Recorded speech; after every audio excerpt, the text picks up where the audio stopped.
What is going on, everybody? How you doing on this fine Monday? Here in Detroit it is absolutely beautiful. It is Hmm. sunny. It is warm. It is 73 degrees, I believe. Beautiful. And hold on tight because tonight's going to be dropping down. To the 40. Tomorrow's high, tomorrow's high is 51 degrees, which we are Wow. going to get at I think they said 12:05 Oh, that's going to go a.m. down from there. And then so that's tomorrow's high, and then from 1 o'clock a.m. it goes all the way, so it'll actually be 41. So we're going from 73 right now to 41 here in the great Motor City, Detroit, Michigan. I'm Manny Vitale, host of My Fight Our War, co-host of Music and Mayhem with Skylar Ray, and now hosting Messing with Manny Vitale. And today, as you know, it's Monday. So that means it's time for someone to tell their story. Hmm. So we're gonna just get right to it and bring on John Toole. John, how you doing? You look Okay. familiar to No, me. no, yeah, right. Yeah, no, I'm not John Toole. Actually, We've sent him the link. We're yeah, not sure. There might be some um, technical difficulties.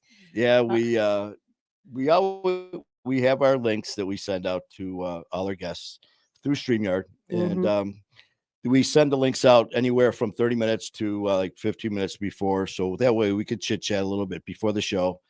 And we just checked. We started sending the. I sent the link out quarter to. Then hmm OG called a few times, so we're not sure if there's Technical a issue. technical issue going on.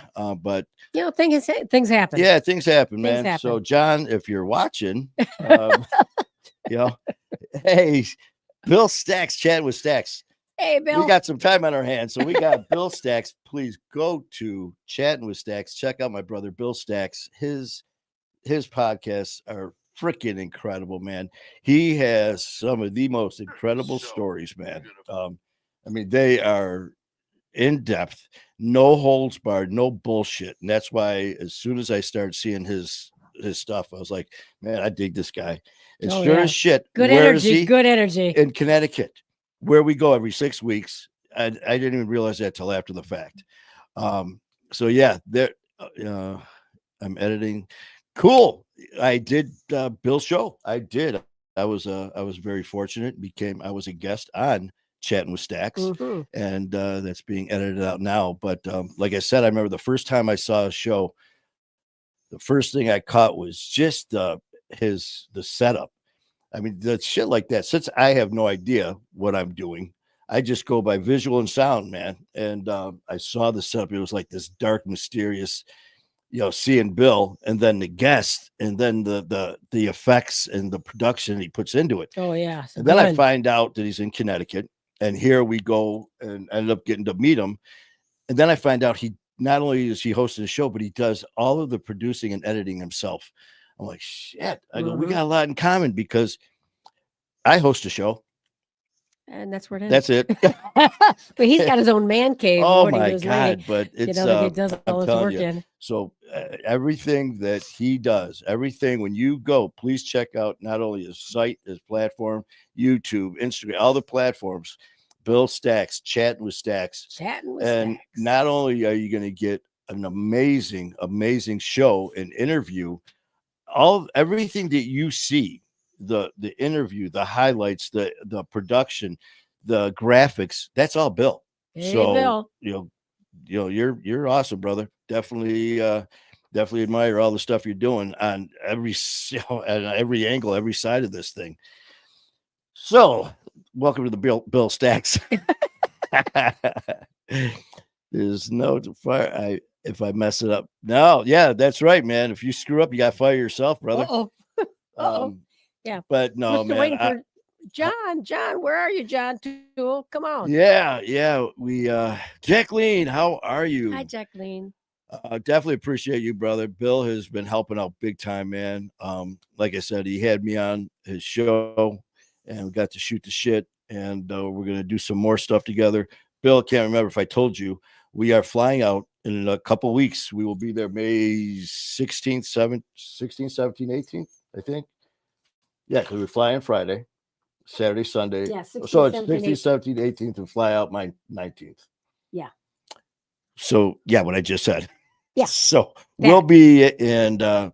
we'll be flying into our favorite four gate airport at White Plain, New York, and I get to see all my buddies at TSA and have a I tell you, man, I see these people that are traveling, and I get it, man.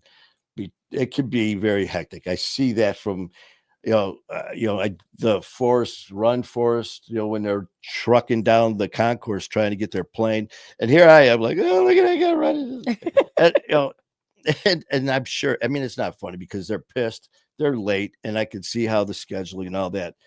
But you know what?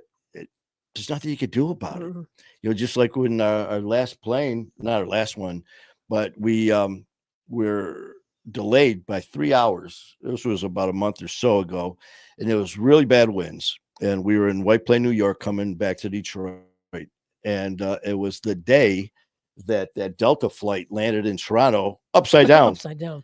and so it was a 3 hour delay, and we finally get on the plane, and just as we are leaving the gate, we're tooling down the runway, and the guy next to us, all I hear is, "Oh shit! Look at this!" So we lean over, look, and he shows us his phone of a Delta flight on its roof, upside down at Toronto Air, just as we're taking off.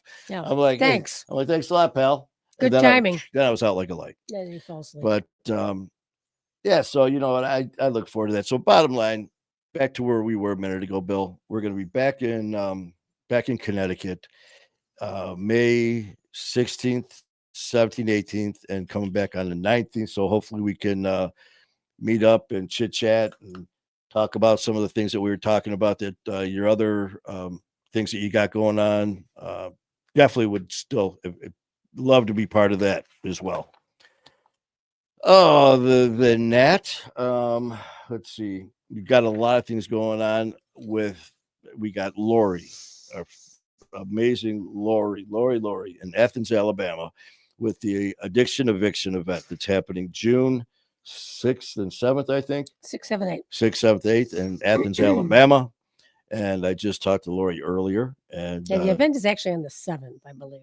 okay, the 'Cause we- event's on the 'cause the- 7th. And Get to know each other's on the 6th. oh, Like, Lori hello, has. how are you? Yeah, she's just been you talk about a powerhouse. That's Lori. And she has been doing so much. She did a road trip this past Friday to Spring City, Tennessee. Was that Yes. right? Mhm. Damn. You're good. Your Shit, memory is I'm on a roll. your memory man. is I am incredible. on a roll today. Yeah, he is. Spring City, Tennessee, to see the one and only Pastor Jim Downs over at Rock House Ministry Project 300 for their Friday night fire event.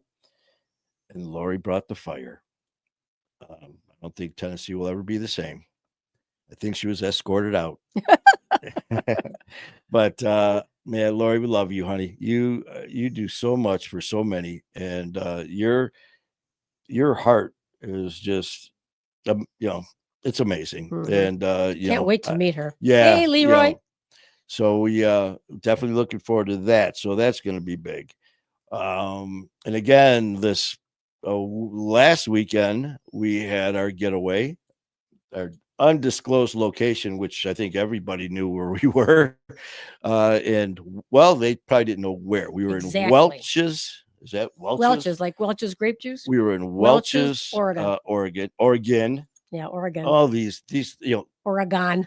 these these travelers, they come in, Oregon. It's Oregon. Oregon. It's not spelled that way, but okay, fine. So They live there. That's we were they can in call it what they want. we were in Welch's, Oregon, hanging out with my brother Skylar, Ray, Kayla, and yes, Pound Cake. Mm-hmm. And it was so nice, man. It was a little weird, man, because even though we do these shows together every Wednesday, plus we go live and all that, and we have a ball. We have a great time. Skylar is freaking awesome. Him, Kayla, Pound Cake. She steals the show. Yeah, she does. But it was an instant click as soon as we started talking. But and he even said the same thing before we got there. It's like, man, this is not only this is the first time we're meeting, but we're spending like 4 days together, and it's like I hope things go the way they're supposed to, and we all don't end up being assholes or something like that. And ended up having an absolute riot. Um, oh yeah, we played this board game called Monopoly. OG yelling at me. Everyone was yelling at me. I won, but that's not why I was getting yelled at. They all had their money in these nice little piles. I mean, the Fives with the 500s, fives, the the tens with ones. the tens. They were just beautifully just positioned.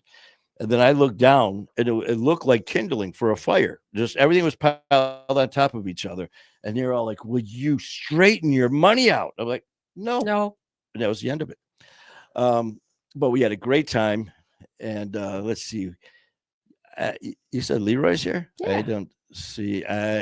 OG's using the force. So I don't. The only ones I see my brother Bill, and of course Jacqueline. And oh, wait, I Is see it? something about doing good, just still sick. Unfortunately, been down for 4 days, going to the Yeah. doctor in the morning. Oh, Poor did not baby. see that. Well, I tell you what, you are going to be fine because we are sending my Fight Our War prayers Mm-hmm. to you. And seriously, though, man, Mm-hmm. thoughts and prayers to Jacqueline. And Donald's on. Donald Blow is on. Oh, Leroy's hi, on. that's right. Did you see There's Leroy yet? no. No, he's I on. saw the hellos, but I didn't see the name. Yeah. Donald Blow, how you doing, brother? And Uh-huh. I see the highs and all that. Leroy, I don't see your name and all that, but I But was I saying got it. hi. I So got it. that's all that's important. That I got it. That's Leroy, I hope you heard that. May 16, 17, 18, 19. We will be right. back in In town. Danbury. So hopefully we'll get a chance to see you. Oh, yeah, Carol. Don't forget Carol Mm-hmm. and Jacqueline. What we got here? I wonder if Susie, the Wonder Dog pound cake, we got. Hopefully. Susie she's different. She's a diva. Well, but she's got like Let me see if I pit get bull this. mentality. Yeah. Um, she walks very like that saying. She walks quiet but carries a big stick. I mean, she just like will sit there and tell. I mean, when she's pissed, she'll let you know, and she'll just sit there. She'll beat the shit out of you with her front paws. And if you still piss her off, all of a sudden she'll lean back and because she's got claws in the back, and all of a sudden she'll Oh, like yeah, pick she up her does. back claw, and then it'll be just like the Freddy Krueger, and she just goes like this, like, "You want some of this?" And then she puts them away, and life's good. But so again, for anyone who's just popping on right now, no, that is not John. That's John still Tewell the fourth.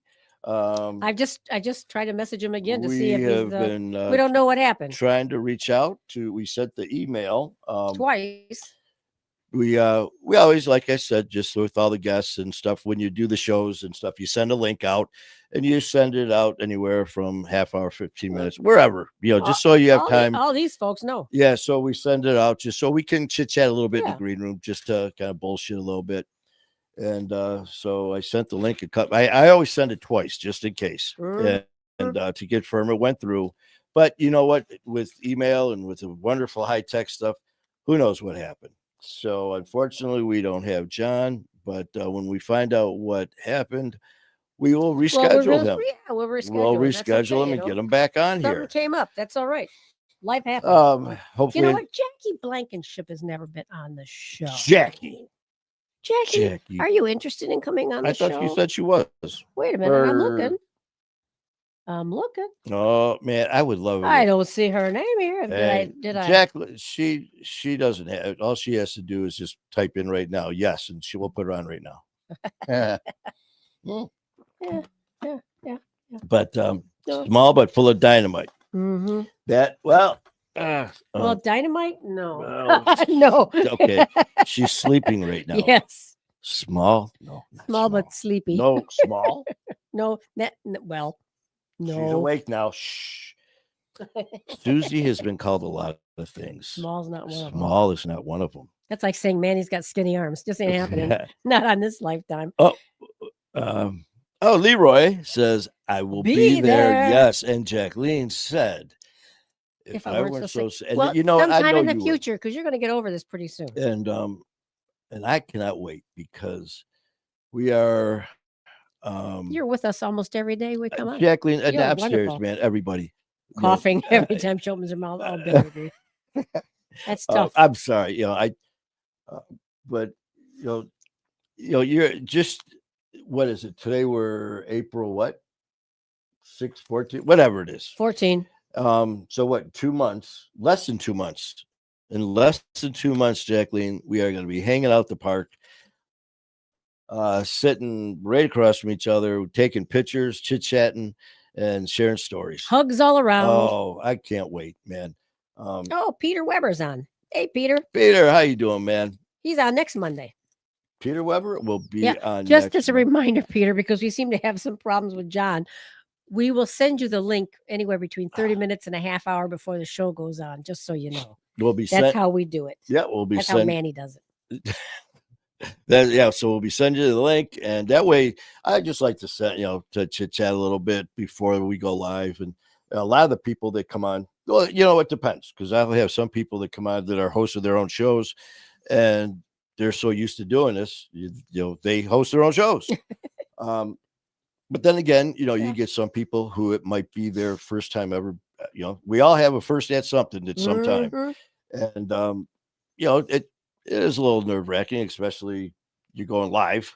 And I got lucky. My stupidity turned into my bravery because I didn't know any better. When my very first show I did was with Sober School and Brad Mhm. McLeod, and it was Check the settings recorded. there. And not only was it recorded, it was only audio, so no one had to see this face for radio only face. And so I was like, this shit, and I had a riot doing it. I went for an hour and 40 minutes with Brad, and had a great time. It was so much fun. And I go, man, this is really cool. And I told Brad, I go, I think I'd like to get into this. And he's like, dude, he goes, you did really good at your first one. He couldn't believe it. He said, I want to introduce you to somebody. He goes, they've got an amazing podcast and a platform, Dan and Donna over at Hard Knocks. So sent them the information, and they're like, we saw your stuff. Brad told us about you. We want you on. No problem. There's me. Yes. Yep. Yeah, I'll do it. Sure. And so they said, actually, that day was, we were at Harley, Huh? and that's when we met Buffy. Yes. We walked in. This is before I started working there. We're at Wolverine Harley Davidson, and it was about 4 hours or 5 hours before the show, which I found out was like this. It was audio video. It was just like a TV spot, being on TV instead of the radio, and it was live. It wasn't recorded. And I was like, oh, okay.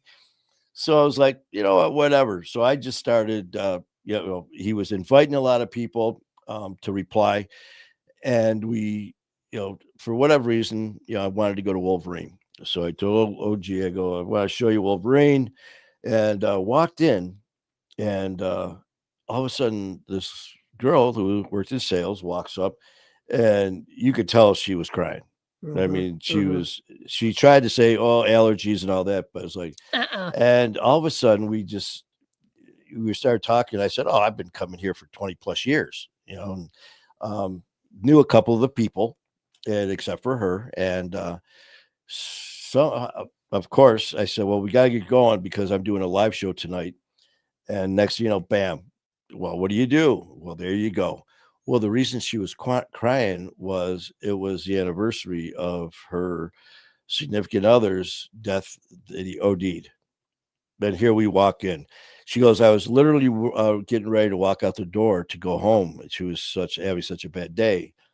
And she goes, something told me to talk to you guys. So she walks Amazing. over, and next thing you know, she started just spilling her guts. We gave her a card and told her about the show. Went home. I did the live, and as we're doing the live, there's her name. She came on the show. Mhm. It was incredible. I have no idea why I brought that story up. Is that the day when they gave you the application? No, No, that was just the first day that that was a Oh, day. tell them about that's. I love that Oh, story. well, Heidi, how you doing, Heidi? Hi, Heidi. um, no, this was the day I had to bring the bike in for its first service. Oh, it's And first checkup. had 500 miles on it. Take it in, gets a oil change, give it a little loving, and like I said, I'd been going there when they first opened. We were one of the original Hog members that joined up there. So even though I haven't been there in a while, I've been going there for all these years. So I walk in, you get the bike, and I take it in there for a for service. But everyone Baby's went, first checkup. oh, took her to the Baby's doctor. first checkup. So I'm in there, and the service usually takes about 4 hours or so. And I was going to get a ride, and I couldn't end up getting a ride that morning for whatever reason happened. I go, well, I'll just hang out, because they'd always tease me because I'd go there, and they're like, Manny, you're here so much, you might as well just get a job here, just laughing. So that day, I bring the bike in, and I'm hanging out. Not a beautiful day. I'm outside. They had the riders course going for the new riders. I was hanging out over there. About 4 hours later, I go walking in, and a couple of the people, sales, I walk by them, and all of a sudden I stopped and I go, "You guys have a good day, man. I got to punch out. Time for me to leave. I'm done for the day." And they kind of laughed about it. So as I'm walking, one of the sales guys, Michael was his name, he goes, he started laughing. And I turned around. I go, man, wouldn't that be something if I did work here? Can you imagine the fun we'd have? And all of a sudden he goes, are you looking for something? I go, well, you're always looking, always keep your options open. He goes, they need someone in service. And he goes, hold on a minute. He goes in the back. And at the time, the person who was the manager, I knew him. And just from going in and out of that place. So he goes back and he tells the person about me. And he said, yeah, told him, yeah, we still need someone. So Michael comes back. He goes, listen, go back there and tell them, about this position because they need someone like now. So I walk back there. And as soon as I walk back, he looks at me, he goes, hey, Manny, he goes, bike's done. Here's your paperwork. And I said, that's cool. I go, hey, you know what? I heard a rumor. And he goes, what rumor's that? And I go, I heard a rumor that you're looking for someone. You need someone here to fill a position. He goes, how'd you know? And I go, I know everything, man. And I go, I'm your guy. And he goes, are you serious? And I thought they were playing. And I go, yeah, yeah. And all of a sudden, the phone rings. So I grabbed my paperwork to leave, and he grabs my hand and hands me, which I thought was more paperwork. It was an application. Uh-huh. I am filling it love out, thinking they're still messing with me. And I'm like, oh, I don't have this information on me. I came to get my bike service.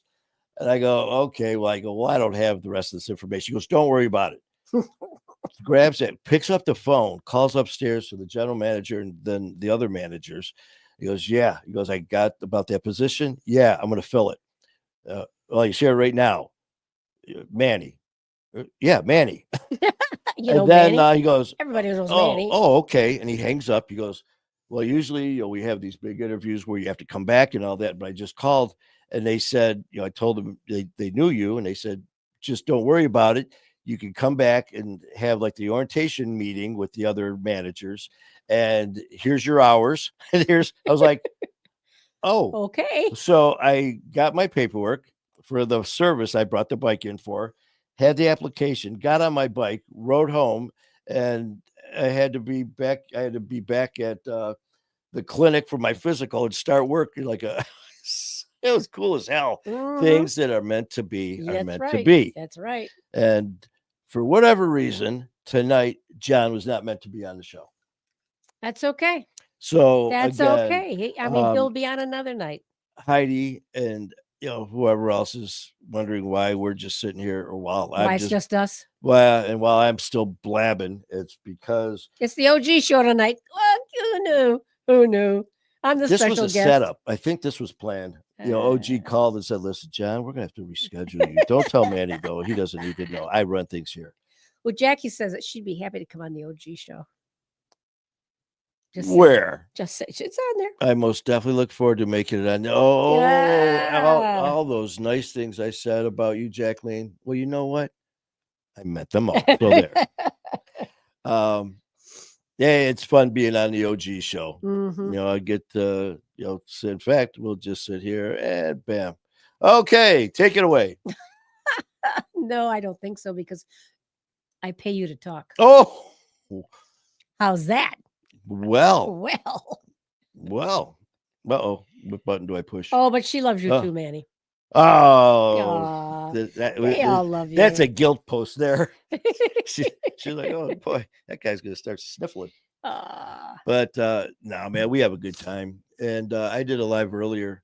Jacqueline, I don't know if you were around last time when it was a beautiful night. Um, this was last summer. We got out of work. Well, it had to be after 6 because we worked till 6, 9 to 6. And I was on my bike leaving Harley, came home, beautiful night, and a little warm actually, because I got in the garage. And when I got off the bike, it was just one of those days where I got off the bike and I just sat down in a chair and there was a breeze coming in. And I was supposed to go upstairs to go live. And I was like, man, I'm just going to, just hang out here for a sec. So I went and I had some water. I go, screw it. So I took my phone and I propped it up and I went live from right there next to the Harley. And I said, I'm Manny Vitale, blah, blah. And I go, this is garage talk. That's right. And I just let it rip, man, from being in the garage next to the bike. And we basically did the show from the garage. And the following week, it was the same day. I think it was a Wednesday for some reason. This is before Music and Mayhem. And I got to ride again that day. Same thing, got up and I did it again. Well, the following week, I didn't do it. And I started getting messages. Where's the garage talk? When's garage talk again? So we ended up doing it. So yeah, so I was out there earlier. Heidi, well, I thought maybe you were going to try to slide another ish. Yeah, well, Heidi, it actually was. It was 7:05 or 7:06 ish. So it was still after 7. Jacqueline, that's as real as it gets. That's what makes you. So yeah. Oh, I'm telling you, that's you just do what you do when what you you got see is what you get. Yeah. When we were talking with some of the other hosts, and I actually had some of them on as guests, and then I had people asking, "Hey man, what's so and so really like when the cameras stop?" And a lot of the people. That's what you get, right? Yeah, there, right there. This right here, when That's the camera stops, this is the same. as I always usually say. I'm the same asshole off camera as I am on camera, and for the most part, I've been very fortunate. With a lot of the guests who've come on, have been just awesome. But you know what? The world's not perfect. And when I first started doing this, I thought that this platform being in recovery, that everybody had each other's backs and had the best interest. And it didn't take long to find out, Manny, this is still the real world. And there's still assholes out here. And unfortunately, in the beginning, there were some issues with certain individuals who weren't quite what they seemed when they came on the show, describing themselves, their platform, their intentions, and then for whatever reason thought that we were tight. And then when the cameras were off, they were just like slamming people left and right, talking shit about people. And I was like, whoa, okay, well, when's the next time we're going to go on? Oh yeah, I'll get a hold of you. Yeah, right. Never. And don't hold your no, breath. man. I'm just going to ask everybody, just send a positive energy to John Tewell. I don't know what happened to him. I'm sure he's probably upset about that he couldn't get on, Yeah, whatever. I was just going to say, come up. here, I'm just assuming that it's probably a technical issue. Might be. But you know what, God, I hope that is all it is. Yeah.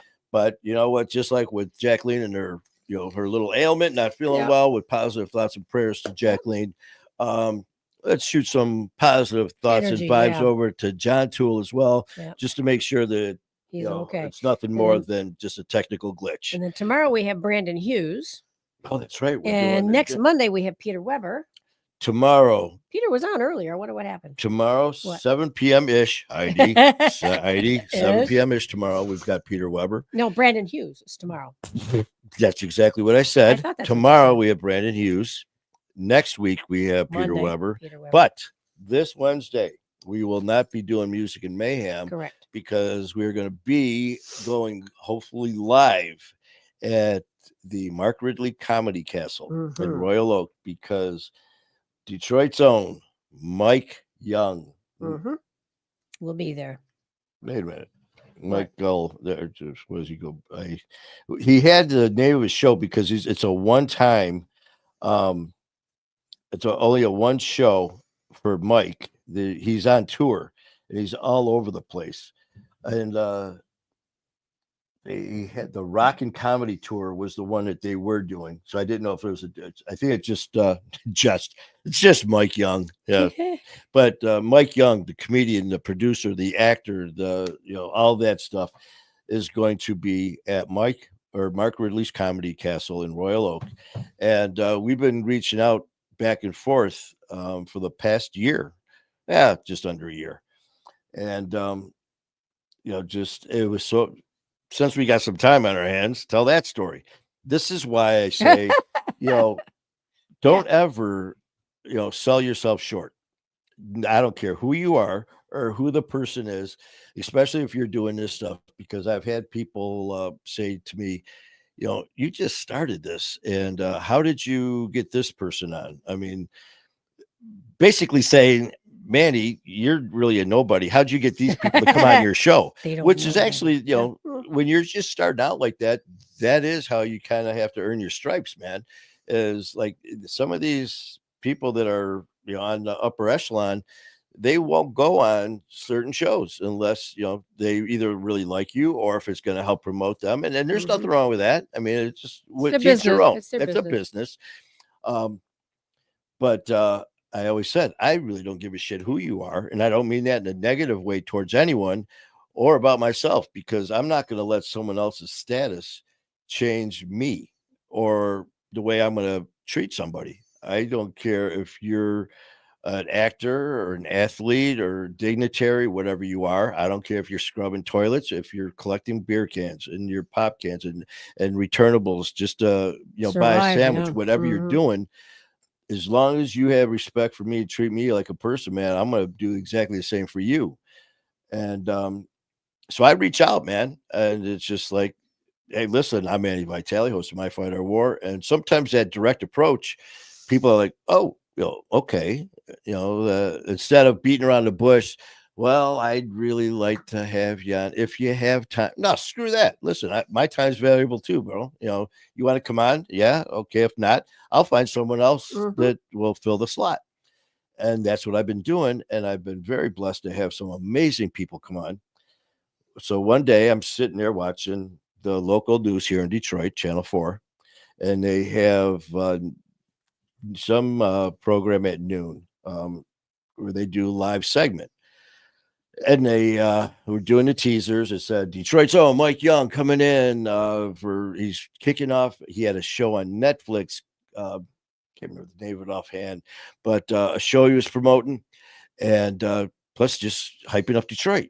So I'm watching this, and just something about the way the guy was talking, and he just seemed like a regular dude, just like one of us, which he is. He just like I don't care. Everybody is actually boiled down. Yeah, To it. when it comes down to it, you're just an athlete. You're still a person with a skill. You're an actor, same thing, whatever. So I'm watching this on TV, and the interview's almost over. So, and he was saying, "Where can we find you? Your stuff?" And he goes, "All over the platform, social media, and of course, he throws out Facebook and all that as well." And I'm like, "Yeah, okay." So his people scan the page, baby. So I look, and sure enough, there he is. And I'm reading it, and it's current, updated, saying exactly what he just said, too. So I go over to his messenger, and I'm like, "How you doing, Mike?" Yeah. I go, "No, you don't know me. I'm Manny Vitale, host of My Fight or War." I gave him the Reader Digest version. And basically, man, I just wanted to give you a shout out because I think it'd be so awesome to get a chance to talk to you. And just okay. I'll check it in a week or Mhm, two. mhm. And a little while later, I'm sitting there. And as I'm sitting here right now, I see John Tewell's face just popped on Whoa, the all screen. right. So, Woo. without further ado, warning or anything, we are just going to throw John on here All and see right, what all the hell right. happens. Come on, John. You can put So, me in the green room. we're going to pop you in the green room. Live right now. We Yes, are we are live, man. live We've right been now, live baby. since 7 o'clock. Yeah. Awesome. Awesome. Hello, everybody. Yeah, Hey, man. welcome, welcome. We We were sent sending prayers your way. yeah, We're we didn't know if concerned. something happened to you or not. So That's okay. we He's got here the now. Might Fight Our War. People were sending positive thoughts and prayers. Was And see, and they we didn't showed know up. if it was a technical thing or what. I sent around 1:45, then OG started calling. But we just wanted to make sure we had the right email and all. Yes, but yes. we got you. We got you. Fabulous. So what's going on, man? So, OG, as I sort of share my testimony a little bit today, I sent you 2 photographs of the houses where these things occurred. Yeah. But I figure, my whole goal with social media is to share my story, and it's very much in tune with my Fight Our Wars, to share my story and to just try to reach as many people as I can and let them know that they're not alone in anything that they've gone through.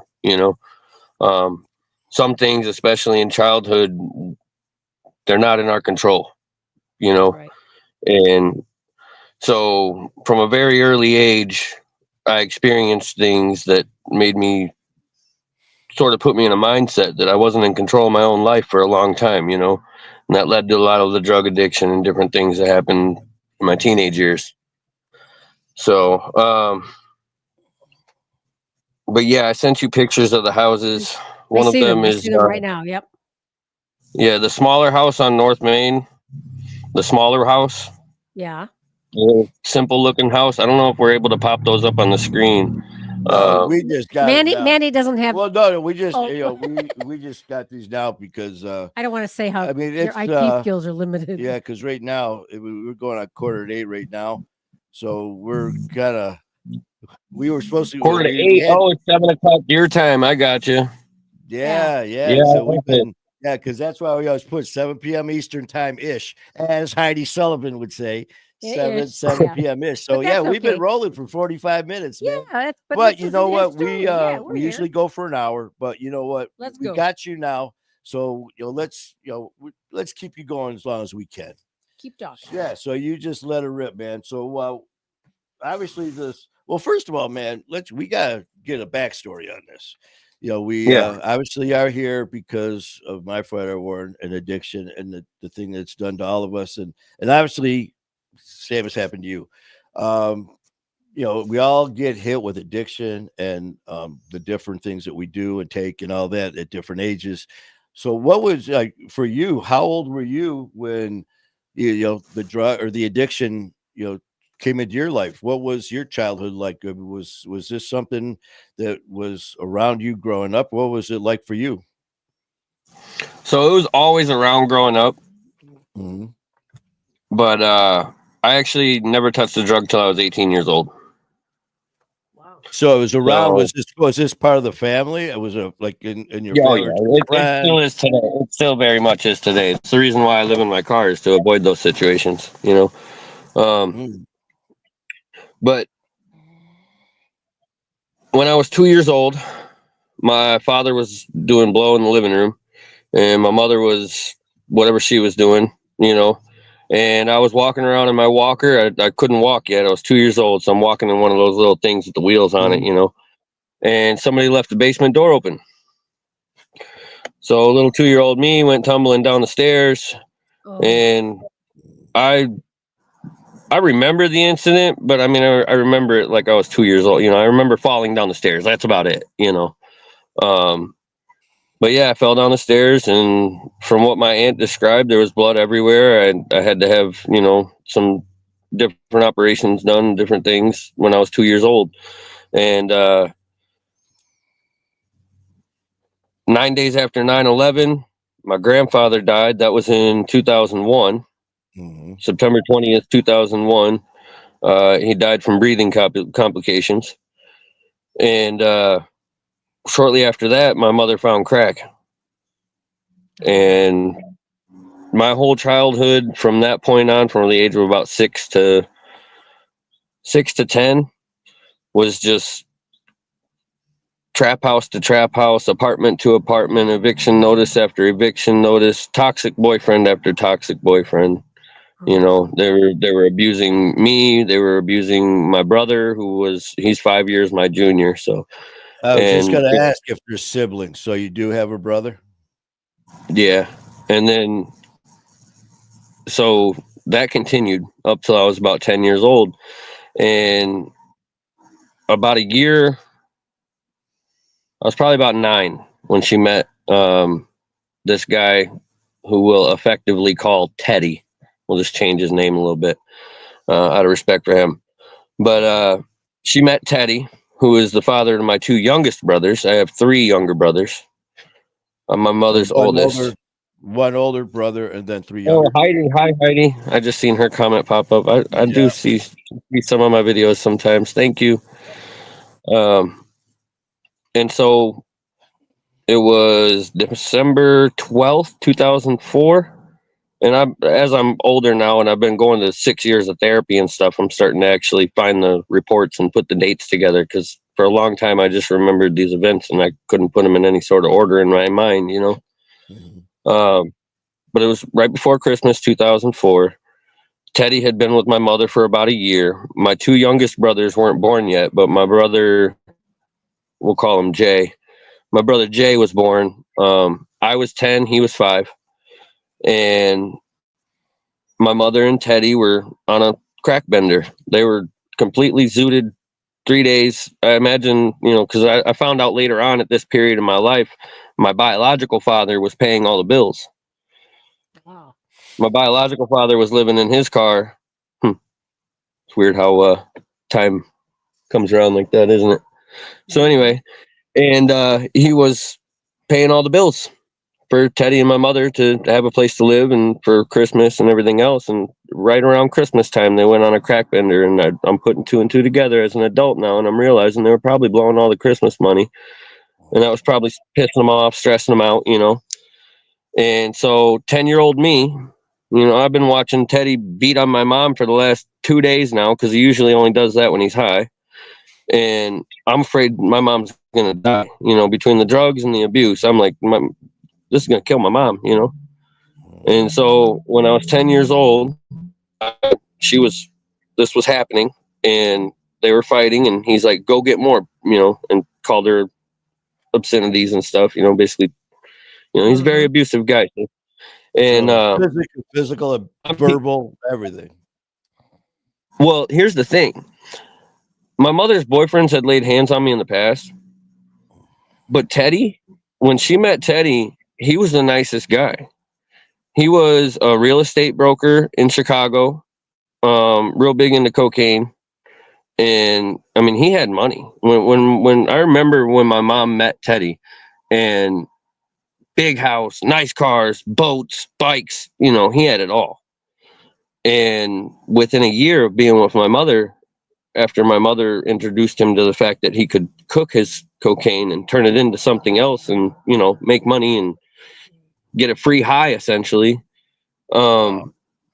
The minute he found crack, he lost it all, man. We were right back to square one, you know, within a year. It's like I was like, oh, Teddy's awesome, you know, and then a year later, it's like, oh, no, no. But he had never laid hands on us, ever, in his whole life. I mean, he was abusive towards my mother, but I had nothing but fond memories of him, you know, except for, you know, my childhood was messed up. It's kind of messed up how psychologically that'll do that to a child, where you think that type of stuff's normal. Yeah. But to me, he was a decent guy, at least to me. And but this was happening, and he said, leave, go get more. And OG can see the pictures I sent her. It's the house. My mother was headed for the garage. If you're looking at that house, my mother was headed for the garage. And the fence that is built on that property now was no longer there. So somewhere between the garage and the fence, I ran out the side door because I was like a curious kid. I was hiding around the corner, like kind of watching what was going on, but they didn't know I was watching. Yeah. And I seen her go out the side door. So I ran after her and I latched myself onto her leg. And I'm 10 years old. Just latched onto my mother's leg, legs and arms both wrapped around. I said, Mom, don't go. And Mom, don't go. And because I really felt like drugs were going to kill her that day, if she went and got more. Well, Teddy had never laid his hands on me, ever. But something that day, with the rage that he was feeling with the drugs and with me stopping the flow of those drugs, he got pissed. And, he was determined to get my mother out of that driveway so that she could go get those drugs as fast as she could. And what that meant for me was he grabbed me by the back of the neck and he grabbed me by the bottom of my shorts, the back of my shorts, and he threw me across the front yard of that property into that side door, and I landed face first in the living room. Ugh. 10 years old. And I was terrified. 10 years old, yeah. It gets worse. So I was terrified, and I figured if I don't move, he won't hurt me. He's never done this before. This is it. He threw me in the house. Everything's okay. But I couldn't have been more wrong. He came back in the house, slammed the door as my mom was leaving, rolled me over onto my back, got on top of me face first, and he choked me until I was dead. Oof. Now, if you Google that address of that property I sent you, it's 2 blocks away from Swedish American Hospital. So after he smacked me a couple times and realized I wasn't going to wake up, he called the police on himself. Wow. And him and my mother both went to prison that day. They were both sentenced to mandatory rehab sentences and whatever else. I know they went to a lot of rehab and stuff. And the reason why I'm so respectful about changing Teddy's name is because Teddy changed his whole life. He left my mom. He got sober. Throughout the course of them being in different rehab facilities over the course of the next, because that was in 2004. I want to say my other 2 brothers were born, a couple years after that. But they did maintain contact, and they ended up having my 2 youngest brothers together. And Teddy got sober, and my mother never did. And so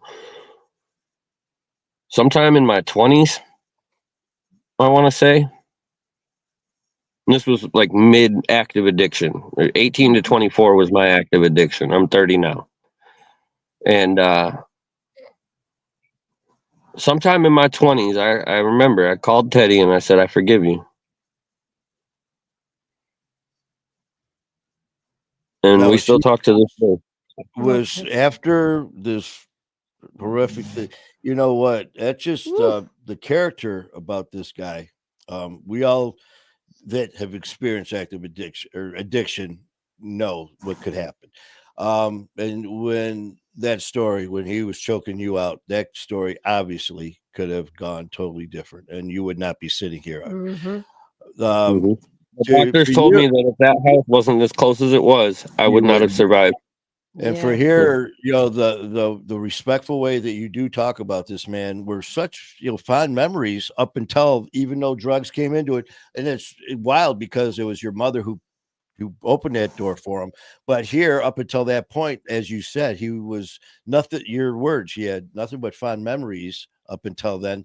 And here, even that just shows you, we're people, and that screwed up mindset that he was in, what he did to you. He made that split decision to even though he knew what was going to happen, you were more important. And what, Teddy, if you see this or if you hear that or whatever, if you know who you all are, of us here, man, God bless you, because this man's alive because of you. He almost died because of you. But as John said, man, you cleaned your shit up. And so after that happened, were you still in contact after he left? Was it still back and forth, or was it totally separate for a while? So after this happened, Mhm. like I said, my two youngest brothers weren't born yet. They were born during the following years when they were in and out of rehab and Mm. still having connections. But what it meant for my brother was he went to live with an aunt and uncle, and he was 5 years old at the time. They adopted him. He lived with them the rest of his childhood. He had a fairly good childhood. Trauma has done some things to him as well, but this isn't about him, But my brother, what I'm trying to say, went on to have a pretty stable life after that. And I woke up and I was told by one of my aunts on my father's side, because I don't know if I made that clear either, but I'm my father's only son. Okay. My mother has one kid with my father, me, and then my younger brother has his own father, and then my two youngest brothers are Teddy's kids. Gotcha. So, when I woke up, my father pretty much took over. He was like, "You're going to live with your aunt for a little while, and while the adults figure out what's going to happen." And so I went to live with an aunt for a little while, and I was already a 10-year-old boy who had experienced. I went to 11 different elementary schools. Oh, wow. Between here, I'm from Northern Illinois, so between Rockford and Chicago, I went to 11 different elementary schools. I lived in probably 9 or 10 different apartment complexes. Like for a child, I had zero stability, and the only idea of love that I ever had was somebody beating my mother. Like so, I didn't have any real normalcy to. That's Mhm. what was normal to me. Sure. That's where you And that's starved. not normal. So when I went to live with this aunt that I'm referring to, she's married, she's career oriented, they own a home, the house is clean, the bills are paid, there's Food. discipline. Yeah. Well, there was always food, but I'm saying there's discipline, there's structure, there's all these things that as a 10-year-old boy I didn't have the right mindset to handle that. I was a wild child. That's what they referred to me as. I was just a wild child. I was the one nobody wanted. And so, long story short, my aunt and uncle, one of the two, whatever, I'm sure they had a conversation, and I didn't live there anymore. Mm. Right after that, basically what had happened was because my aunt and uncle that I went to live with didn't adopt me. And my father's name was on the lease on the property where the event occurred. DCFS took over. I was just gonna say, Mhm. state took over. My dad's name was on the lease, and my aunt and uncle weren't willing to adopt me, which means DCFS. So I went into foster care for about a year, and then I went to live with my grandmother. Foster care was a nightmare. I was actually probably better off with my mother. Do not call DCFS on your kids or your family's kids. I mean, unless it's like super, super bad, because I know they are like a good entity, but there are some bad apples there. And I got sent to live with one of those bad apples. And yeah, I'm really careful about what I say about that, because child sex trafficking and different things, a lot of people, like literally government figures, have ended up dead over that. But it's something I have experienced firsthand. Not physically, but when it comes to different pictures and things like that, it's normal to take pictures of little kids who have been abused. So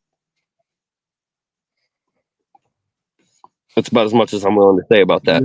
You don't, you say what you're comfortable with. Don't put yourself in any position. You know that, brother.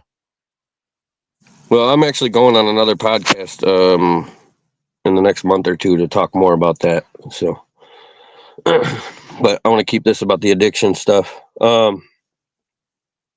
So yeah, about a year or two bouncing around, aunt's house, Grandma's house. DCFS, foster care, and then my dad maintained contact with me the whole time.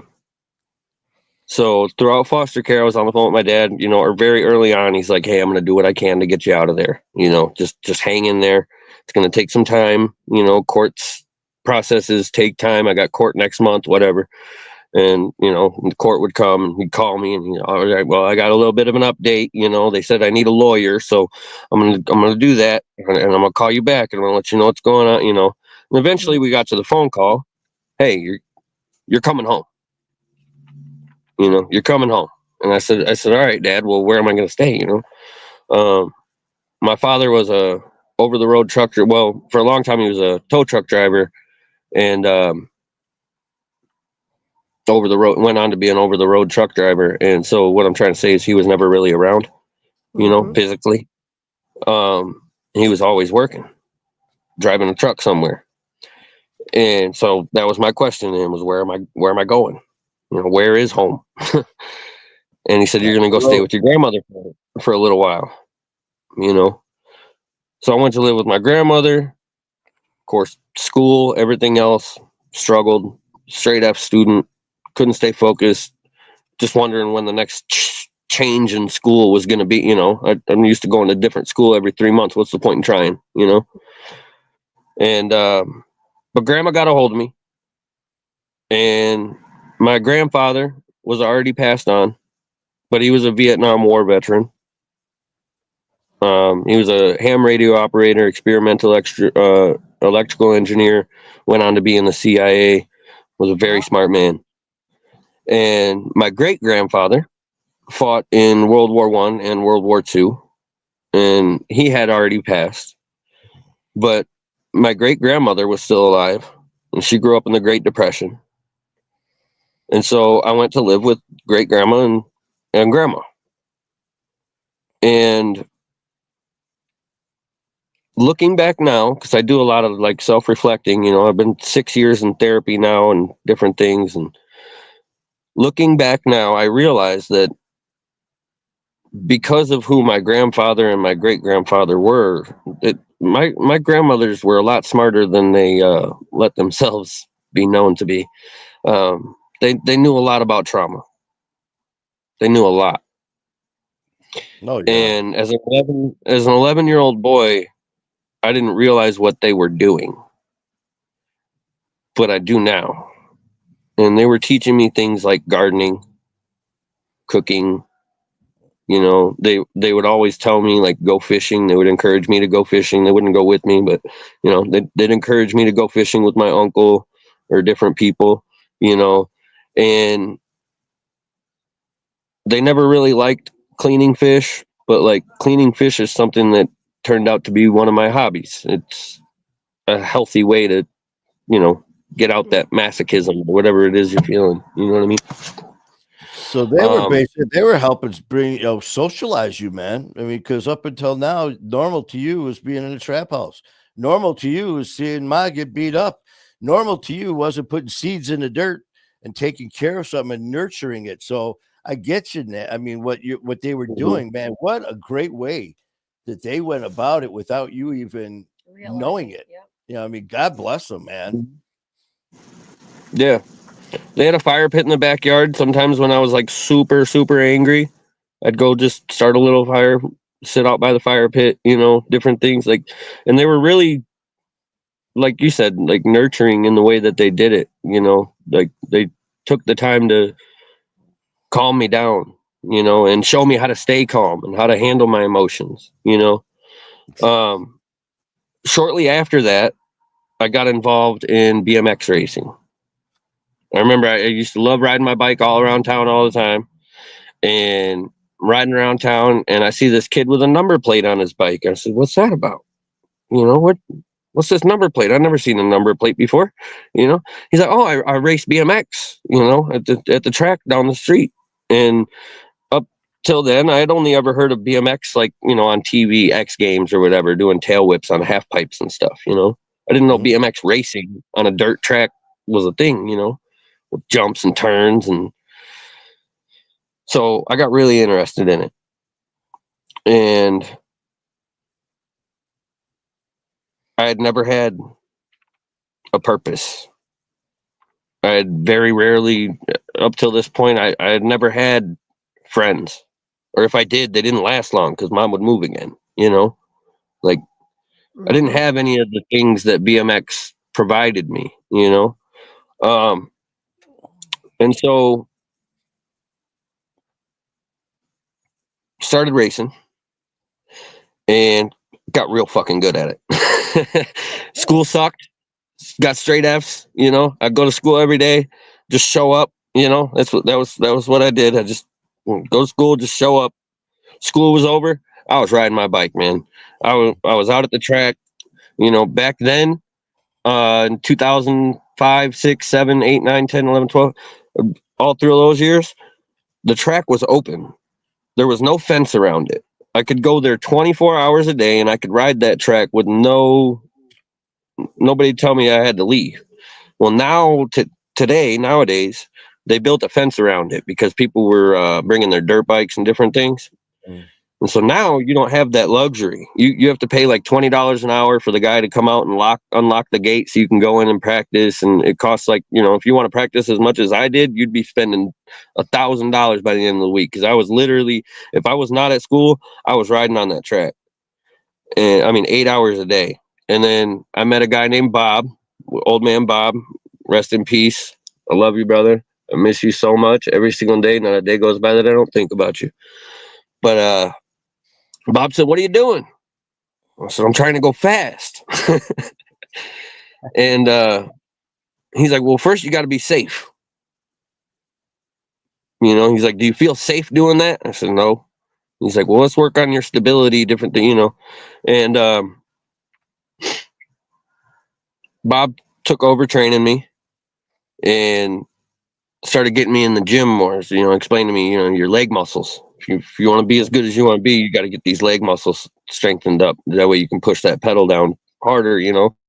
And so I started to get a schedule down, man. I was in the gym. I was on the track 8 hours a day, every day. We had a boxer on here the other day, and I remember I asked how much does he train, and how much is cardio, and how much is Oh yeah, yeah, is Yeah. all that. Mhm. Yeah, that was why. Because See as that? a competitor, you know, I've read Kobe Bryant's book. I've read Michael Jordan's book. I've read, you know, Elon Musk. I read a lot of books. Anybody successful, either in business, fitness, or, you know, any other aspect of life, I tend to read their books. And you know, Kobe Bryant was the first one in the gym and the last one out every day. If you stayed at the gym, he'd stay longer just because you were there. You know, Yeah. That John, and man, I tell you that know was what? With your you found your passion, man. This, like you said, I never had friends. I never had a purpose. Now you got, and here this turns in. And God bless Bob, man. But what you were just saying about these athletes. Some of them, just because they're these athletes, they weren't born into greatness. I mean, you get some of them who are these, insane. But the phenoms. ones, I mean, like Brady.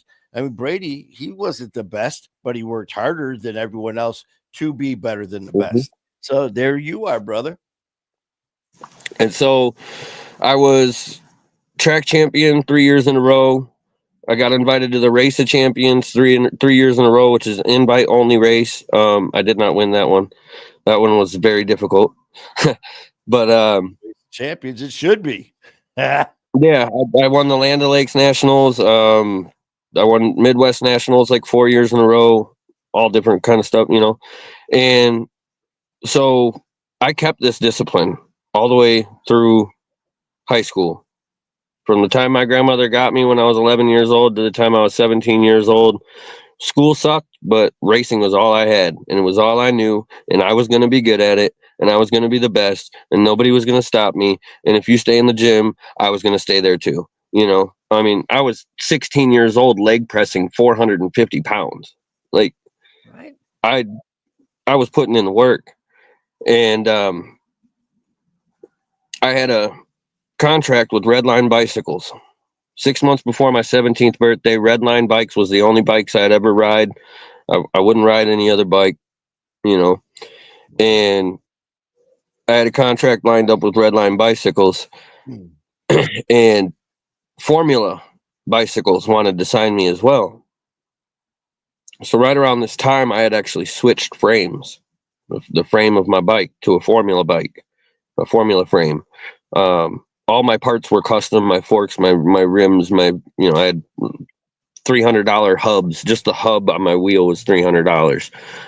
Grandma, like I mentioned before, both of my grandparents were ex-military. They had the military pensions from my grandfather in the CIA and my great grandfather and stuff. So money was never an issue. I wasn't racing here in my hometown every weekend. I was traveling to Tulsa, Oklahoma, and Houston, Texas, and Atlanta, Georgia, and the Land O'Lakes Nationals, which is in Minnesota, I believe. All different nationals all over the world, and well, the U.S. anyway. And that was how I got the sponsorship recognition. Around my 16th birthday or so, 16, 17, as I'm approaching 18, these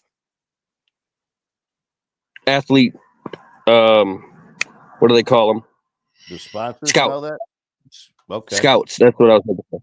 So the scouts started to realize, they're like, hey, we've seen your name, quite a few times. You've gotten quite a few podium finishes at a lot of nationals, throughout your childhood and different things. Like, where are you from?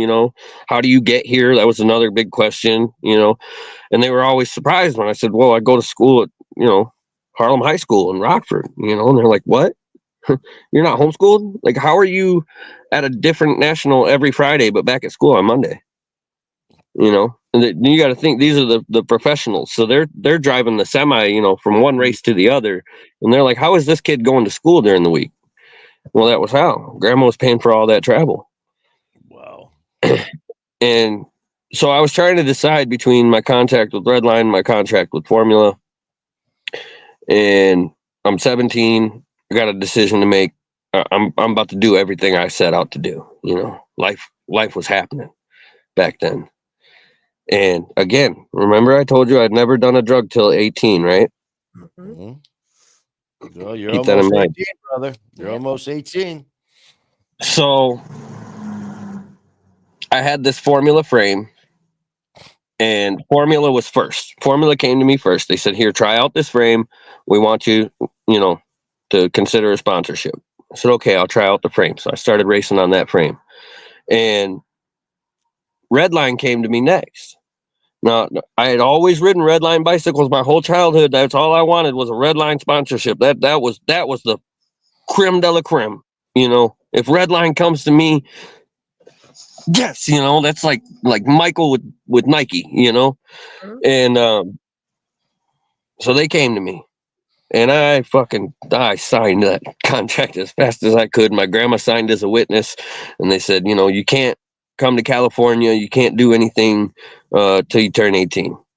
But we have an adult witness on the contract. It's done. As soon as you turn 18, you ride for Redline. And I asked them, I said, well, can I still use the Formula frame? And they said, well, up till your 18th birthday, but we highly suggest you change it, And I said, well, I got a couple more races this season, and I'm going to go ahead and finish out the season. And I'll never forget the scout that came and seen me. He told me, he said, listen, kid, he said, I've been doing this a long time, and I'm telling you right now, he said, do not get on a bike until your 18th birthday. Do not get on a bike. Yep. He said, you've already signed the contract. You are going pro. You are getting a 6-figure income. You're good. So stay home until your 18th birthday. Just rest up, do your cardio, do your regular workouts, but stay off a bike. You do not want to get hurt right now. Oh, I got you. okay. I got you. And I'll never forget those words, because I had that Kobe mindset. You're not going to tell me I can't compete. I'm a winner. I've been doing this, since I was 11 years old.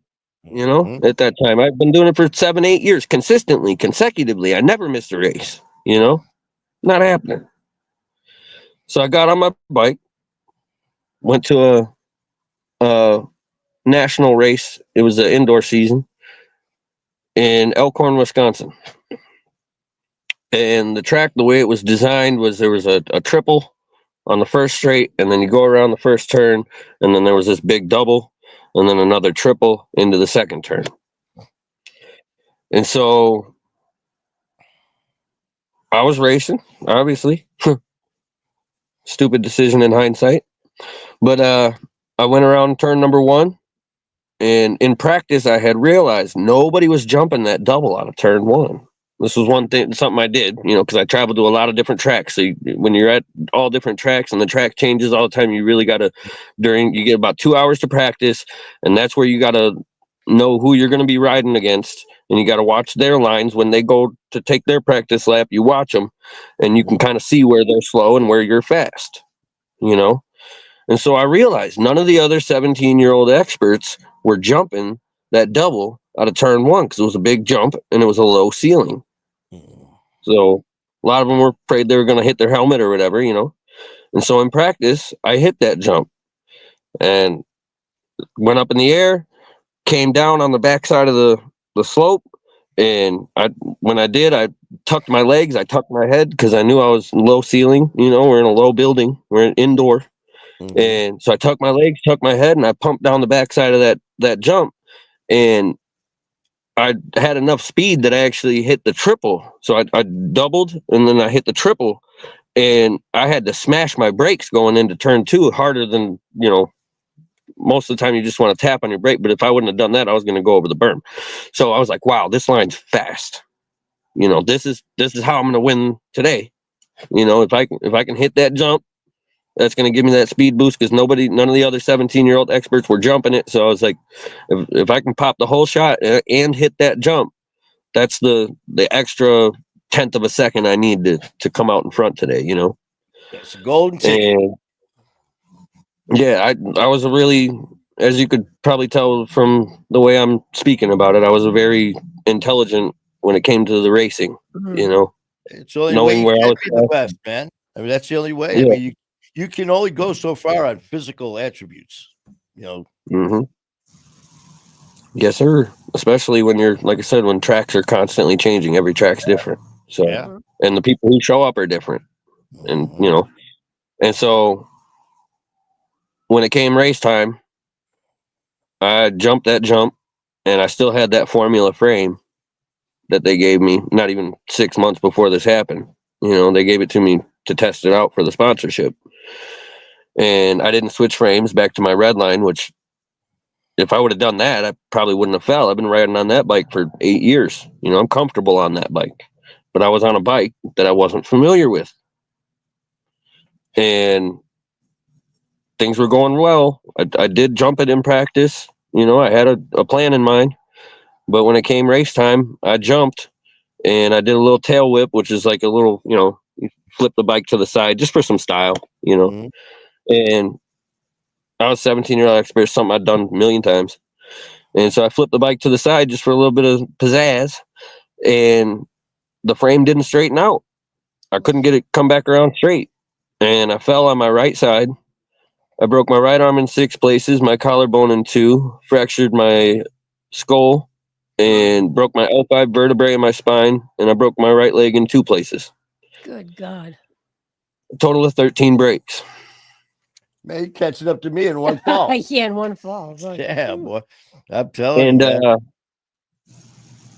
being 17, I got really, really, really, really, really, really, really lucky. Oh, God, yeah. Because I did have a little bit of surgery on my right arm, and a little bit of surgery on the collarbone, but they did not need to do any surgery on my spine. It was hairline fractures. The bone did not separate. It was just hairline fractures. And so I did not have to have major spinal surgery or anything like that. But they told me you might have to in the future, as your body grows the rest of the way, And so far, so good. I have back pain every single day, but thankfully I have not. I don't think I've reached the point where I feel like I need surgery. But yeah, I got you. Yeah. And so when I woke up from that, I was prescribed opioids. Yay! Here we go.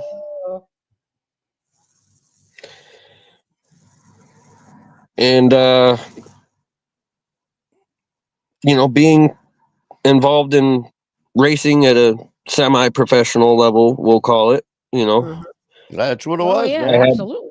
Hell, be I proud of had that shit. I That's had what a it lot was. of well, they have a separate class for semi-pro, but I was actually racing in the expert class, but I had all the wins I needed to go pro. You need like certain number of wins. I don't know what it is now, but back then it was like 50 or 60 wins you needed to go pro in order to qualify to change your ABA license to a professional license.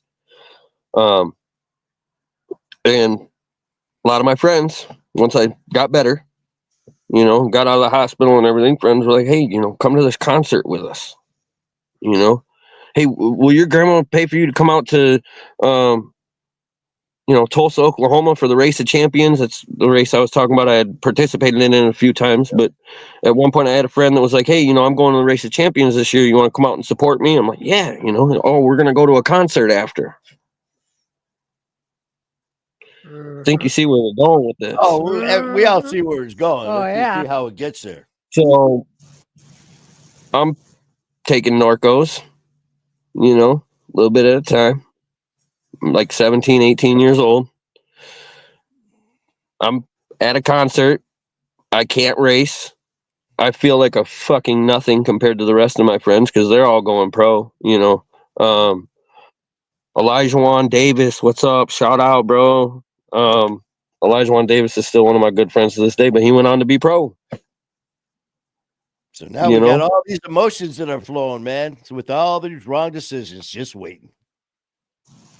I lost the day I lost BMX. I lost every sense of purpose I ever had, and 90% of my friends along with it. Aw. And I was alone, and I was vulnerable from all of my past traumas, and all these things were acceptable to me. To this day, addiction is still a problem in my family. Drinking and partying on the weekend is a normal thing that a lot of my family on one side does quite often. Mhm. And they all have different vices. For some of them it's just alcohol, and God bless them. But I mean, everybody's struggling with something out there as far as my fight Yep. our war. Oh, you got it. But yeah, so partying became the new norm, man. That's what happened. And as soon as I figured out, somebody invited me, from that point on, I basically became a yes man. I'm 18 years old. I just lost my pro contract. My whole body's, torn up. I've been through hell and back, and I just became a yes man. I'm at a So party. I was You just want to do saying, some? Yeah, you want to do some of this? Oh, is it? You mean like for free? Like, yeah, and they'll have a whole, whole bag of it, and then, sure, or hey, can I get a couple of those for a little bit of this? Now I'm taking Percocet, like, Mhm. and then I found Xanax. Pills were a major part of it for me. Is it was the yeah. concert setting, because I basically got addicted to going to concerts there for a minute. Like I just wanted to go party. I saw 3 Days Grace actually here in town. That was a good one. Before George St. Pierre left the band, he's back now. That's awesome. Um, I think I got that name wrong, but I will. Man, well, The the lead thing is, singer. too, man, Everybody. you got everything you just said. You got, the drugs. You got, well, let's see, can't do this adrenaline rush of the bike. So I want to Yeah. hang out with my boys at this badass concert. You got the wild things going on around you. You got the sound, you got the music, you got the intensity. So you do got a rush going on there. I mean, it's not the same as being on a track, I got but the you get attention. that adrenaline. Mhm. Mhm. And attention was a big part of that too, Mm-hmm. because I was used to being somebody. Yeah. They're like, So there's when John. it There's came to John. and when it came to the concert lifestyle and the drug lifestyle, I got used to being somebody. Mhm. Everybody loved to party with me all the time. And so yeah, I just fell face first into addiction, and concerts were a major part of that because it was just so accessible. And as the yes man, I was the fun dude. I was down to do anything, you know, and started getting wild. And hold on a second.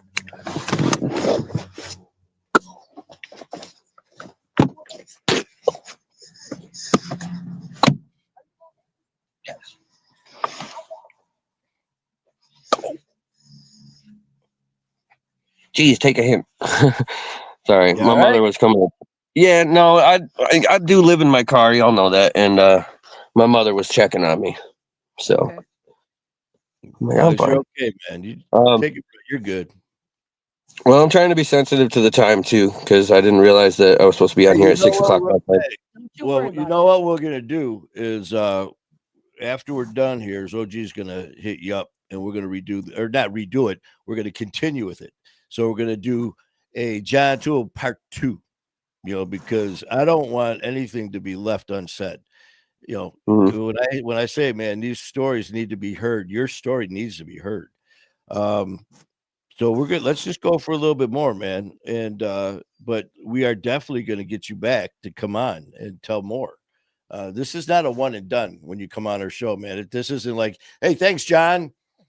See you next You're it. No, lifetime. this is your, this is family. I Mhm. mean, you saw. I mean, look at this right here. This is for you. Well, they're all for you, Heidi. All of these things, all of these people right here are chiming in, man. You know, Mhm. com- you know, just about you and your reflection and your energy and your determination, and it's just all right there. So your words matter. So we don't want to cut that short. But so with that started with so it's like a gateway for you. So it went from the pills to the blow to what did it go from? Did it ever get to the needle? I've done everything in my life except heroin. Ah, okay. But you know what, That's John? the one thing I've never touched. You said something that's important too, is about your family and how um, everyone in your family, there's something, whether it's beer, liquor, and the thing is, what I got to remember is like it's normal. I mean, we got to remember there's nothing wrong with drinking. It's not illegal, Mhm. but I can't, obviously people with issues with drinking can't, but there's nothing wrong with drinking. There's nothing wrong with getting drunk. There is something wrong with getting drunk and driving, obviously, but to all these things, if they're, so like for your family with the thing that each one of them do, people look at them a certain way. You know what? It's not the element, it's the person and how they control it or don't control it. And like I know for me, there is no I'll just have one. That ain't gonna happen. Mhm. So Yep. I feel you, brother. But so you said it went from pills, from the crash. And when's the last time you actually was that the last time you were on a racing competitively? That wreck? So I didn't touch a bike until last year. Last year, I entered in a free race that was called the Steve Warnick U race here in Rockford. They do it every year. You don't need a ABA membership in order to register for that race. You just pay $20. They got bikes there that you can rent that are pretty well set up. They're from a local bike shop that are set up for racing. They're not just Walmart bikes. And so for like $30, $20 to register for the race and $10 to rent the bike and helmet, you could do that. And so last year I signed up for that and I won that race. Oh, And so, John, you whoa. So said for that wreck, you were still 17, right? You weren't 18 yet, so you were 17 still when you had that wreck, and you didn't ride from 17, and you said just recently, right? Was the first time you rode last from? year Yeah. And how old are you now? 30. I'm 30. 30. So Yeah. you went all that time, man, and but you I know what? got You on got that bike. now I you're trained 33. for it.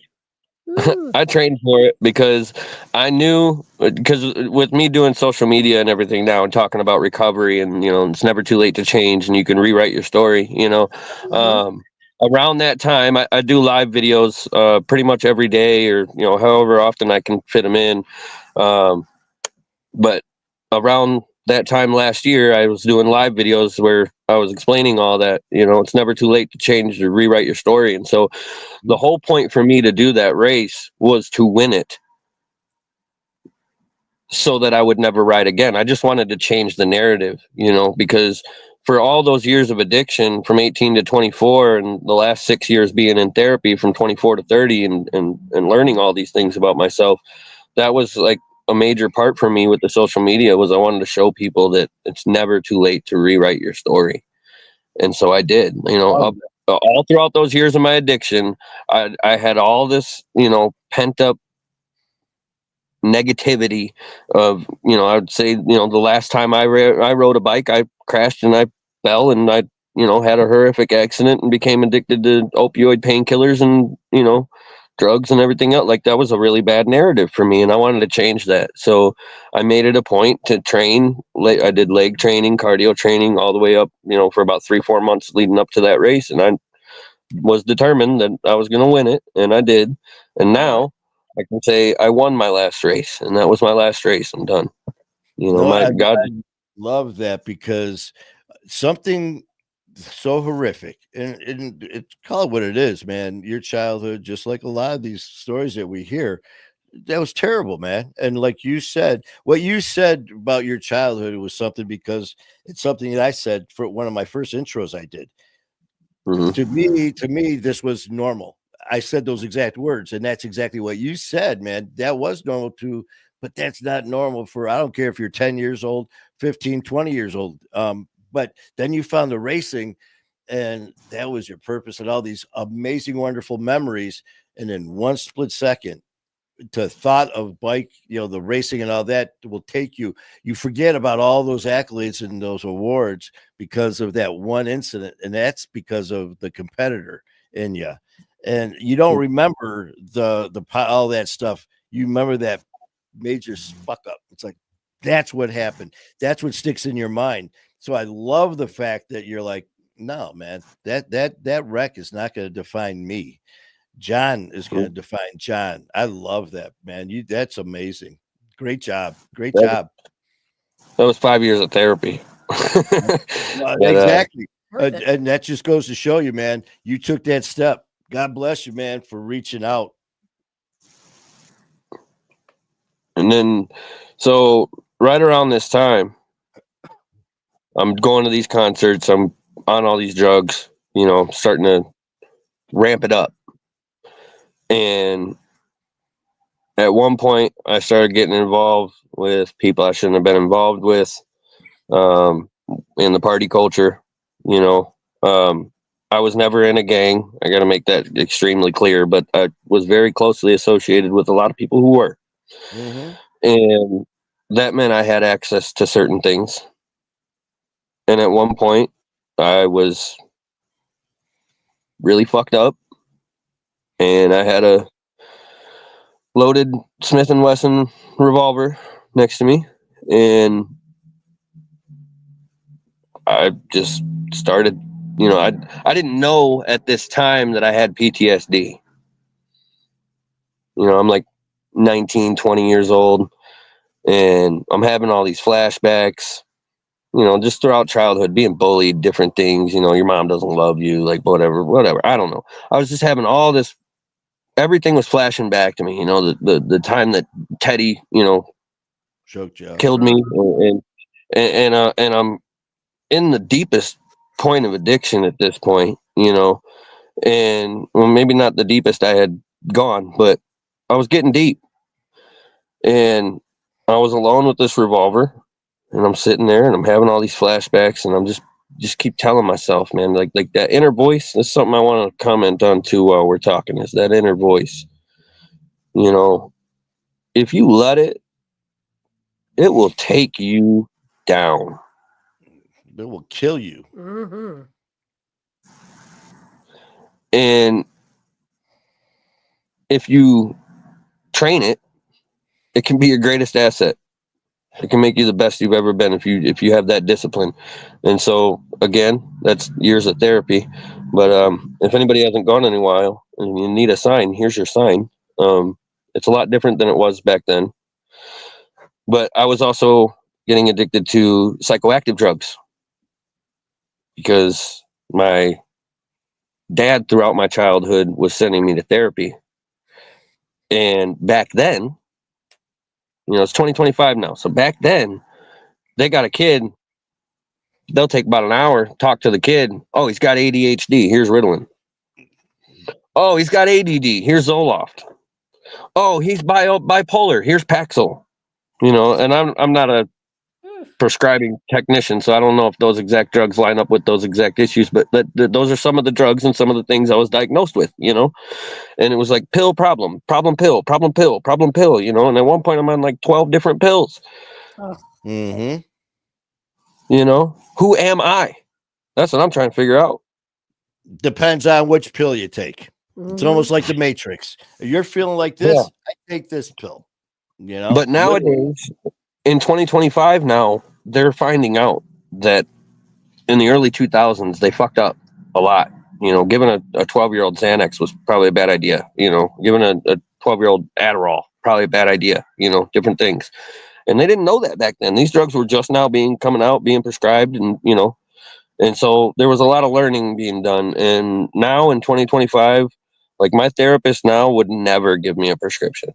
I mean, maybe if it was like really needed for a severe case to, maybe try to mitigate the healing, try to bring down that pain a little bit, that emotional pain, to try to break down those barriers and deal with those issues. But ultimately, their goal is not to have you controlled by any sort of substance. Oh, exactly, because that's what's got the substance is what took over in the first place. And the thing too, John, is with therapy, it's therapy. It's a process. It's working on a specific issue. But when that gets frustrating, or if that doesn't go to someone's plan, it's like, you know what? All of this work, here, take this. Take this. You're sad, or take this, you'll be happy. You're tired, take this, you'll have energy. You have too much energy, take this, you'll go to sleep. So I get you, man. And but God bless you, That's man. why, that's why I always say therapists are mechanics for the brain. A therapist, that's their job, is to take this and crack open this hood and figure out what the hell's going on down there. And if you're going to a therapist and you don't feel like they are diagnosing the issue or fixing it properly, that does not mean that because this was me, I'm speaking from my own perspective here. Why the hell would I go see a therapist? They're just going to give me another pill. Why the hell would I go see a therapist? It never works anyway. I don't like these people. I don't like this person. I don't like that person. I don't feel like I want to talk to this person or that person. And that's why I say therapists are mechanics for the brain. Keep going to as many different mechanics as you can find until you find the one who can diagnose and fix your problem. Do not continue to go throughout life being broken. It's the worst thing you can do. Well put. And that's one thing, John, because we are going to get ready to wrap this up for part one. You're definitely going to come back on as long as you want to, of course. But I'm always willing to talk about these things. For me, it's all about building connections, man. I greatly appreciate it. Oh, well, the one thing that you said that I want to press on is what you just said. Do not stop. It's like, what are we going to do if this doesn't work? Well, we're going to try this. Well, what if that doesn't work? We're going to try this. Okay, what if we try everything and nothing works? We're going to try something that we've never done before. And if that doesn't work, we're going to start to number one again, and we're going to try that a little different. But we're never going to give up on ourselves, or we're never going to give up on each other. And John, I cannot tell you how much I appreciate you popping on with us. And, we will have, like I said, OG will reach out to you. If not tonight, tomorrow, probably. It's getting late. Yeah, she'll hit you up tomorrow, and we'll get you on. And it's going to be within the next week, because I don't want too much time to lapse before you come on again. Because I tell you what, I say we left him with our words matter, and your words matter, brother. Thank you, brother. Yeah, we left them with a cliffhanger when we start getting into the whole suicide stuff. So, yeah, I'm sure they'll be excited to hear the rest of that. But nowadays, I'm going through my own personal struggles. but I started a nonprofit called Suicide Registry Organization, and I have a website that is intended to be exactly that. It's a registry, and I hope that I can start to get as many names and faces on that registry as I can, and biographies of things that they've accomplished in their lifetimes, so that I can start inspiring people to not want to end up on my registry. Well, I tell you So what, we're um, gonna be I know what promoting. it's like to live through these things. Oh, well, we're gonna promote that as well. And OG is definitely gonna get a hold of you sometime tomorrow. Yep. And we will get you on here in the next few days. Like Because like either Friday or Saturday. yeah, we don't want, like I said, I don't want too much time. Um, Lori, we'll get you on and Saturday would be best. Saturday would be best because that won't interfere with my work schedule. Okay. okay, what we'll do is she's got all that stuff, but we'll definitely do it, man. We'll definitely do it. John, thank you, man. Thank you for sharing and more important, man. Thank you for, not only the recovery and all of the therapy and everything that you went through personally, but sharing that with all of us. I mean, you probably have saved some lives, and you definitely have. So thank you, and we will be talking to you soon, man. Thank you. Have a Keep great fighting night. a good fight, man. We're all saving lives out here. That's what this is all about. All right, you have a great night, and we will be talking. Soji will be talking to you tomorrow. Okay, Night. sounds great. All right, Bye, take darling. care, brother. Take care. Good night. Wow, Yeah. Quite a story. wow. I tell you what, Lori, we are going to get the website and everything when he comes on again. We had, But it is on his page. go to his page, John Tewell. Go to his page, Tewell, the fourth. the fourth, and check out his stuff. There was miscommunication. He, because we always Time have zone Eastern time. It issues. was a time zone issue. So instead of being on at 7, he didn't come on until 7:45. So, but you know what? I'm okay. not going to cut somebody off, and he came on, and I tell you what a guy! I tell you, Yeah. just I give him so much credit. I mean, it was hard, and Suicide Registry Organization. Yeah, so we've left him with drugs and a gun in his hand. Yeah, so there's the cliffhanger from the one there and it only is. John Suicide. Tewell. There you go. He just. Yeah, I was typed it laying in. there with a 357. No, I think One- 48, isn't it? Huh? Whatever, mind. And but yeah, so it's a Facebook page. I share music every Monday. Okay, good. John, thank you, man. And Lori, we're gonna have John I'll on message you again tomorrow, in the John. next few days, and we're gonna, and like I said, for everybody, everybody that comes on, whether you're a guest, whether you're just popping on because whether you stay in the comment section, whatever you want to do. This is a family.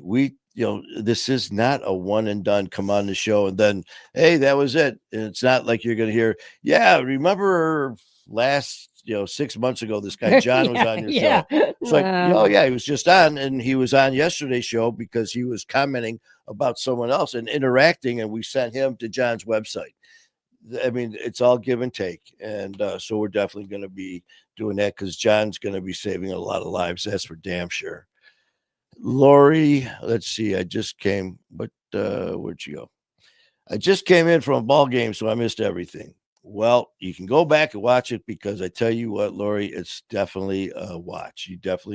It's worthwhile. John is a hell of a dude, and just like we all have gone through a lot, and he tells his story very well and very honest. And thank God he's still here. Yeah. And just going back through here, Brandon, we will see you tomorrow, brother, at 7 p.m. Eastern time. Eastern Standard We will Time. be sending you the link, and probably around 6:30, quarter to 7, somewhere right around there. Jacqueline, as always, thank you, honey, for your support. Definitely appreciate you. Tyler, back at you, man. You just said it. Nope. If I have one, I'll have 100. Mhm. So very well said.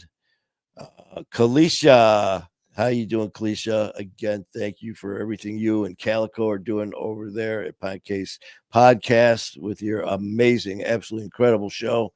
And Heidi, hopefully you're doing well with your incident with the pelvis fracture and all that, and that you're feeling better as well too. I think we got everybody. Yeah. So, and Donald Blow. God, don't want to forget Donald. Donald, thank you for all of your support too. And thank you, Donald, for being on the show and sharing all of your stuff. Leroy Ebron as well. We're going to see you, Leroy, in a few Hopefully. weeks. And now I think we've got everybody. Bill Stacks. Well, that's right. We talked about Bill for the first half hour. So Bill just Our had his favorite first Bill. commercial. Our favorite Bill. Yeah, he's a Bill I don't mind talking about. Yeah. So that's that, folks. Thank you for sticking around. Thank you for your comments. Thank you for your support and motivation for John and for all of us, this entire family. We can't do it alone. That's why we're family. That's why it's my fight, our war. And that's why when you join our pack, you'll never be alone. So I think you need a cup of tea with some honey in it. I'm losing my voice again. Yeah. So you guys have a great night. And again, thank you for everything. So please pop on over to YouTube to My Fight Our War. If you can help us out, subscribe to there, like, share our content as well. And if you could TikTok. pop over, yes, and follow us at TikTok. Yep. It'd be greatly appreciated. Yeah. And now don't forget, you can find My Fight Our War, Music and Mayhem, Messing with Manny Vitale on all the platforms. And we're going to be getting those going as well. And don't forget, no Music and Mayhem tomorrow, because we are going to be Wednesday. with, Tomorrow's Brandon Hughes. Oh, that's right. Wednesday. Well, we're still not having Music and Mayhem tomorrow. That's true. Okay, you're See? right. You're right. Because it's Brandon Hughes Day. Uh-huh. But yeah, I think I better stop talking. Yeah. You guys have a great night. We will see you tomorrow. Keep fighting a good fight. Night.